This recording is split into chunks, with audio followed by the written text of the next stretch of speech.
Valeria Aguilera, a lawyer from Costa Rica, has been out of work since March 2020. The COVID-19 pandemic forced her to close her practice, and even 2 years on, she says confusion reigns. Todavía el impacto de la pandemia se siente. We are still suffering the effects of the pandemic. We don't live from day to day, we live from moment to moment. There might be an easing of restrictions in the morning, but by midday the government announces things are closing again. And what you had planned gets cancelled. Valeria is by no means the only Costa Rican to be affected by the economic difficulties her country has gone through. Indeed, it has been a key topic ahead of Sunday's presidential election. Costa Rica's response to the ongoing COVID-19 pandemic has been the major issue of this election campaign.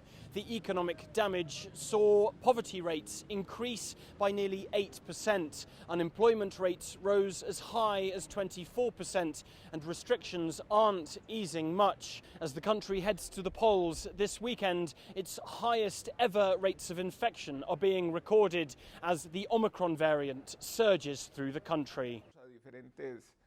A former economy minister, Welmer Ramos, is the presidential candidate for the ruling Citizen Action Party. He strongly defends the government's coronavirus response. Costa Rica has taken a very responsible approach to the pandemic, in that we have used applied science and techniques to save lives.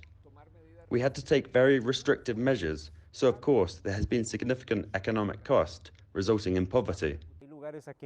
Economic analyst Federico Rivera says he fears increased poverty could strengthen organized crime in Costa Rica, a particular scourge in Central America that Costa Rica has largely avoided. Costa Rica has no unemployment benefits, and criminal groups have taken advantage of that. When people can't find formal work, the informal sector grows, and often that pushes people into drugs trafficking.